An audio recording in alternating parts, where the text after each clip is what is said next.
Good morning. This Monday, the 5th day of June 2023. You're right on time for KTN News Center. Today being the World Environment Day, the biggest international day for the environment, led by the UNEP, that's the United Nations Environment Program, and held annually since 1973. It has grown to be the largest global platform for the environment outreach. It is celebrated by millions of people across the world, and this year the day is hosted by Cote d'Ivoire and supported by the Netherlands, and the theme focuses on solutions to plastic pollution under the campaign Beat Plastic Pollution. It is a reminder that people's actions on plastic pollution matters. The steps governments and businesses are taking to tackle plastic pollution are the consequences of the action. To help us unpack all this, in studio now we have Dr. Richard Munang, who is the Deputy Regional Director for Africa at UNEP. Thank you so much for making time for us. Of course, we shall be unpacking why the theme and why it's being hosted, where it's being hosted today, and most importantly, what do we expect today, and even as we move towards the COP28. But welcome to the show. Thank you for having me. All right, and just before we engage Dr. Richard Munang, let's have a look at our top stories this hour. And Deputy President Rigathi Gachagua will today chair an Intergovernmental Budget Economic Council meeting, which will be attended by the Council of Governors, Ministry of Devolution, among other state agencies. The hearing also of the 588 million graft case against former Kiambu Governor Ferdinand Waititu resumes today. The prosecution has two witnesses before it closes the graft case facing Waititu and his co-accused. Also, Kenya announced on Sunday that it closed its mission in Khartoum, Sudan, following reports that armed groups were now targeting diplomatic officials as infighting continued.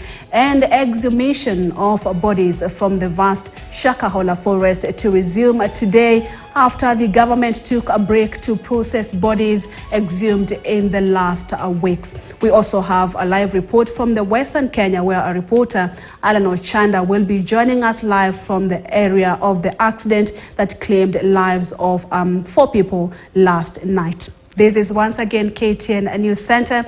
Let's begin with our top story. And Taita Taveta residents are in support of President William Ruto's call to plant over 15 billion trees to boost conservation. However, stakeholders are calling for alternative measures of ensuring all planted trees survive, as Hezron Kimari now reports from Voi. Well, the call by President William Ruto to plant over 15 billion trees across the country is seen to receive good feedback here in Taita Taveta County by stakeholders. But again, the whole question that is arising is how many trees are surviving from the whole exercise of planting the trees. Now we'll be getting an opportunity to hear some of the sentiments of some of the stakeholders here in Voi. Na kama mnavyojua, Taita Taveta County, ambao ni county ambao sisi tunaishi, imeweza kupoteza heka 842 ya miti. Hizo ni miti ambazo ziliweza kukatwa na wananchi na zingine ziliweza kuharibiwa na wanyamapori. Ndiposa sisi kama Save Our Environment CBO tumejitokeza kuhakikisha ya kwamba tunapanda miti 10,000. Hiyo ni agenda ya rais ya bilioni 15. Rais William Ruto, ambaye ni rais wetu, ameanzisha mradi wa kupanda miti bilioni 15. Rais Ruto hawezi kuja hapa kapanda miti na sisi kwa sababu ako na shughuli mingi. Ni sisi kama wananchi tujitokeze, tuendeleze sera ya kupanzi wa miti. The trees are our lungs. We cannot do without the lungs. So make sure mali mumeenda mumepanda miche. And then there's this thing what we celebrate birthdays zao. So mi uambia mtu, when you are celebrating, if you are 25 years, make sure umetarget 25 wende upande mahali. As you are unaendelea na maisha yako, acha miti pia iendelee. Mambo ya kupanda miti inaweza kuwa ni rahisi kupanda, lakini kazi iko pale kutunza mti ambao mpaka unawiri. Na nimekuwa nikitembea katika hii sehemu yangu ya Voi, na nikakuta kwamba ukataji miti ni zaidi upanzi, na tukatoa mwelekeo. Mara nyingi wananchi unapata wanasema wanaokota kuni, wanachoma, wanatoa makaa. Itakuwa ni vibaya sana wakati sisi tunaelekea upande wa kupanda miti na wananchi wanaelekea upande wa kuharibu. Hata ni heri ukose kupanda, lakini usiharibu, usikate ile ambayo iko. Wakati mnaongea kupanda miti, hii area yetu ni kavu. Nataka nikuulize, wakati ukipanda miti karibu ya 100 na usiikuze paka ikakua, umefanya chochote? So tunajua kwamba kitu ya muhimu wewe unayepanda si kupanda miti bali ni kukuza miti. Tutoke kwa kupanda miti tuseme tunakuza miti. Hapo tutakuwa tumeelewa na tutasaidiana. Kwa sababu wengi wataenda wapande na akitoka ametoka, ameenda. Huu mti jua ikiingia umekauka. So tutakuwa tumefanya nini? Hata hii mvua ambayo tuko naye sasa, kwa sehemu zile ambazo ni jangwa, hazina miti, hata tunaiona kwa taarifa zetu za meteorology kwamba kule mvua ni kidogo. Kuna uhaba wa mvua kule mahali ambapo hakuna miti, na mahali ambapo kuna miti mingi kuna mvua mingi. Na kwa hivyo tunasisitiza kwamba upanzi wa miti ni jukumu lako kama mwananchi, ni jukumu la serikali, ni jukumu la hizi wizara zingine zote ambazo tunashirikiana nazo, na hakika tutapata suluhu ya mambo na climate change. Well, as I've heard from the stakeholders, they are saying indeed there is need for more members, all stakeholders coming on board to ensure they plant more trees. But again, the government should also look alternative ways to ensure all the trees which have been planted are surviving. Reporting for KTN News from Voi, I'm Hezron Kimari. Right, and that report takes us to our conversation this morning as the world commemorates Environment Day. And in studio, we do have Dr. Richard Munang, who is the Deputy Regional Director, Africa at UNEP. Once again, welcome to the show this morning. Thank you. All right, and most of the time when we hear the World Environment Day, what comes to the minds of many people is planting of trees, so that and planting of trees translates to environmental conservation. But as an expert, what should environmental conservation really entail?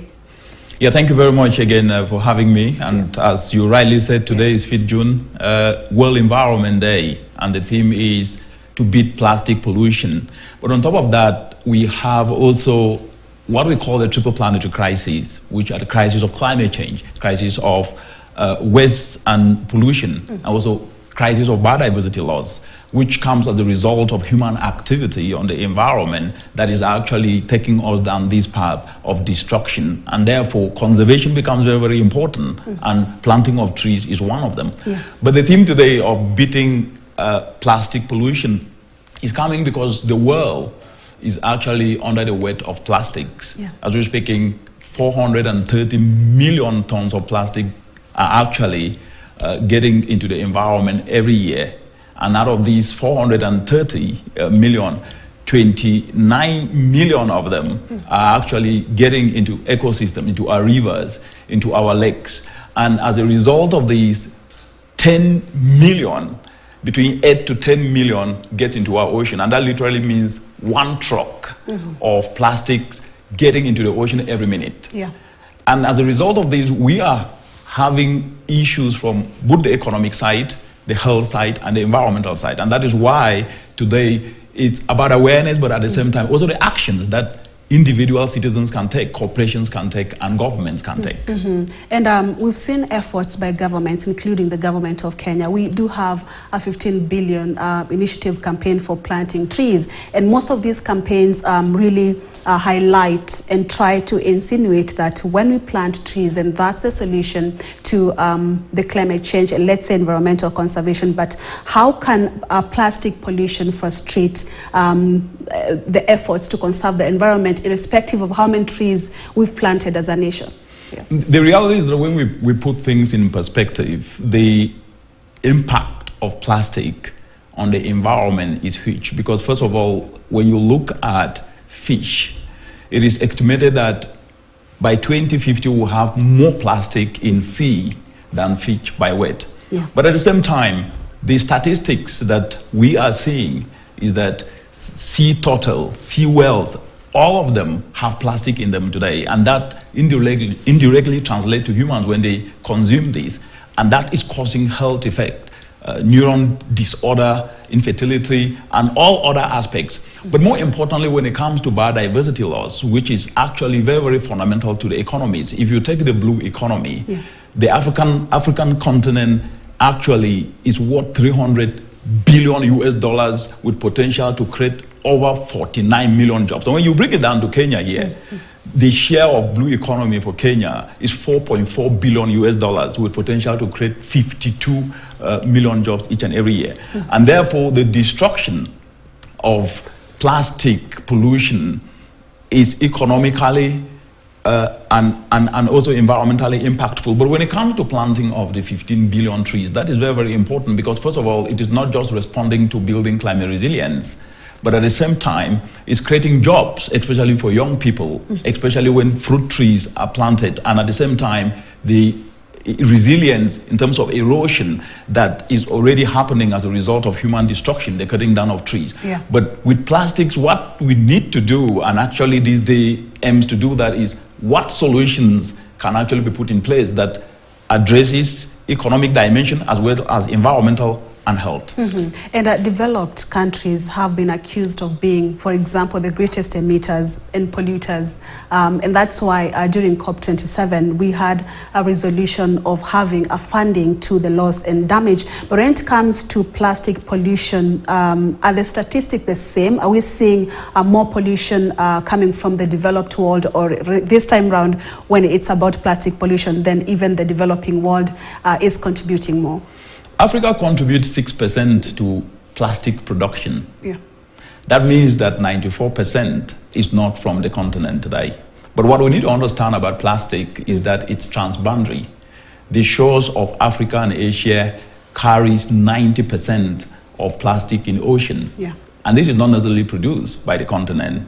It's produced by other parts of the world. But the most important aspect is that to address that issue, it cannot be done only from a country or from a continent perspective. It needs to be done globally. And that is why the current negotiation that is going on now, the Intergovernmental Negotiating Committee, to come out with a plastic treaty by 2024 is very, very important. But back to your question, which is quite very key from the perspective of climate change, the production of plastics in the entire chain is actually producing emissions that are equivalent to the emissions of the entire African continent. Because the entire African continent is a negligible continent. It produces emissions by just 3 to 4%. But plastic production, if that was a country or a continent, it would be Africa, produces between 3 to 4% as well. And that means addressing plastic pollution is indirectly addressing climate change, because the emissions will be reduced. That also means that if we are able to reduce plastic pollution, countries, for example, like Kenya, have actually pledged to cut emissions by 32% by 2030. And reduction of plastic pollution by recycling, by reusing, by diversifying to other alternatives would help reduce also emissions and help the country to be able to address the changing climate that is pledged to cut.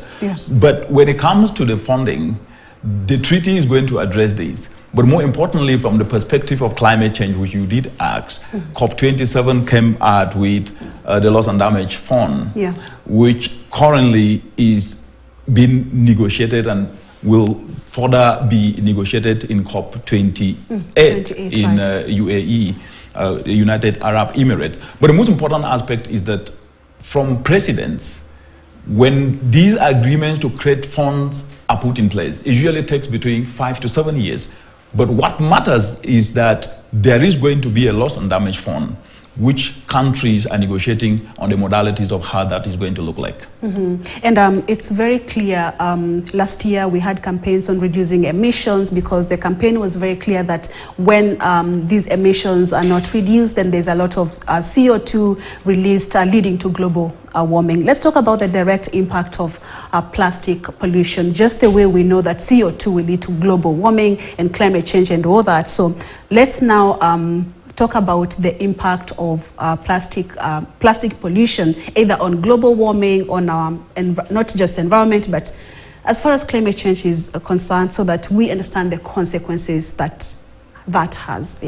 Yes, when you look at it from the economic perspective, just in 2019 alone, the cost of plastic to the economy, to the environment, and to health was $3.7 trillion alone. And each and every year, the cost of plastic to the economy ranges between 300 to 600 billion each and every year. That is a lot of money.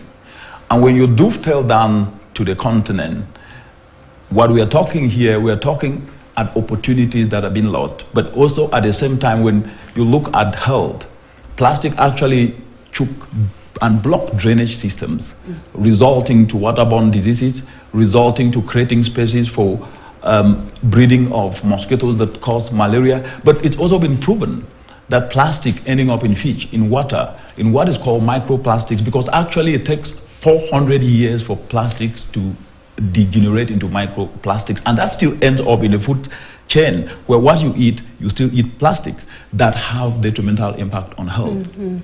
So what is more important at the moment, in addition to aquatic life, where marine life, like I mentioned earlier, whether it is fish or it is whales, consuming this plastic are actually not only destroying, but also ending up in human bodies. But what is more important is how do we really address this?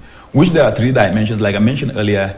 To address the issue of plastic, we need a transboundary approach, because the plastic that end up in African shores or coastlines, most of them do not come from Africa, and Africa only produces 6% of in the entire plastic production in the entire world. But Africa also imports over 70% of plastic. And to address that, that needs to be done through bringing the entire global community. And during the United Nations Environment Assembly 5.2, which took place in March last year, countries, 196 of them, came together and adopted a resolution to create the Intergovernmental Negotiating Committee, which currently, as we speak, they had a meeting in Paris last week, agreeing to the first draft of text that will potentially be discussed and be adopted in 2024. And the second aspect that is quite very, very key is that when you look at countries across the world, and more so in the African continent, Africa is actually a leader when it comes to putting legislation in place, when it comes to passing laws and policies. If you take Kenya, Kenya banned plastic in 2017. And when you look at the Constitution of Kenya, Article 42, which enshrines environment in it and actually protecting environment as a right. And when you look at the Climate Act of 2016, at the statutory regulatory perspective, these are actually anchored. But the difference comes into turning those into implementation. And I think this is really where we're going to have more further discussion. And for example, it's easy to relax knowing that as a continent, we don't produce more plastics, but you mentioned that we import more of this. So does this place, because the fact that we import more means we also use a lot of plastics, does this place us at par as far as use of plastics, and let me say plastic pollution is concerned, with the countries that produce in large quantities? Well, at the end of the day, it's not only those who produce, because they produce and it ends up somewhere. Yes. It is a collective responsibility of each and every one, because the reality, as I said earlier, when there is a downpour and there is flooding because plastic have actually blocked drainage systems, it's people who suffer in that community or in that constituency. When fish that is eaten have plastic in it that end up causing health effects, that is an issue that is no longer where it was produced, but it is at the individual or family issue. So looking at it from a holistic perspective of how do we ensure that plastic that is produced do not end up in our oceans, do not end up in our food systems, but stay in the economy. And that is why last 2 weeks, UNEP released a report titled Turning Off the Tap. And this report showed that if we are to reuse, to recycle, to reorientate and diversify approaches on how we deal with plastic, we're going to reduce plastic by 80% in 17 years from today. And as a result of that, we're going to reduce emissions that are contributing to climate change by 25%. and more importantly, create over 700,000 jobs, which means that actually beating plastic pollution is an alternative to creating viable economies and jobs for our young people. Yeah, and as a country, I'm talking about Kenya, that hosts the International Environment Program, I would be interested to know how my country is doing in Africa as far as controlling or curbing plastic pollution is concerned. Yeah. Kenya is actually a leader when it comes to beating plastic pollution. I indicated earlier that Kenya did ban single-use plastic. Yeah. And have actually led the charge, not only in banning, but in your constitution, Article 42, the protection of environment is enshrined. And more to that, in your budget, the finance bill of 2019-2020, Kenya actually removed 16% VAT for those who are dealing with services in plastic recycling. That is actually very, very bold step taken. And more importantly, for investors that are investing in plastic recycling, the taxes they are supposed to pay dropped from 30% to 15%. This is progress that is being made. But I think the most important question should be, if these actions from a regulatory, from fiscal incentive perspective are put in place, why are we still choking under plastics? Exactly. And I think the answer is very simple. The regulatory dimension is important, but the economic dimension cannot be lost. And that is why it is very, very important that the regulatory dimension and alternatives to be able to incentivize actions actually take center stage. Because as we're speaking like this, there are a lot of young people right here in Kenya who are turning plastic waste into pavement tiles that are replacing concrete blocks. And they are creating jobs for themselves and also for the youth. There are young people in Nigeria who are turning plastic waste into apparels, making bags out of plastics, making shoes out of plastics and dresses.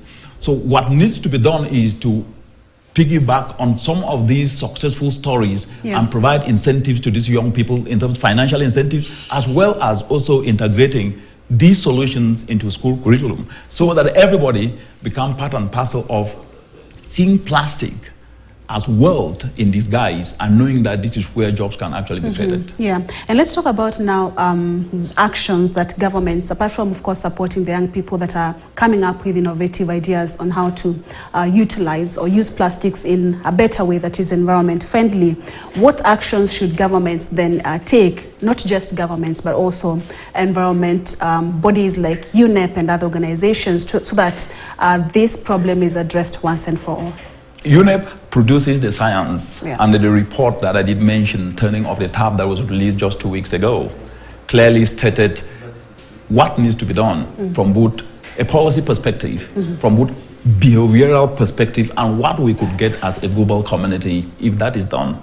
And the results were very clear. 700,000 jobs will be created, plastic will be reduced by 80%. But when it comes to government, as I said, out of 54 African countries, 34 of them do have legislation in place or a policy in place that have to do with banning plastics. That is impressive. But what is missing is the aspect of implementation, and also the fact that they put in place these policies, these legislations, and the incentives from a physical perspective. There is still not an acceleration in picking this up. And they have to do three things. And one of the things is that the policies to ban plastic or to reduce plastic need to be put in what we call investment plan. Because if you go to buy something in a market, you will buy it based on what it's worth in terms of your money.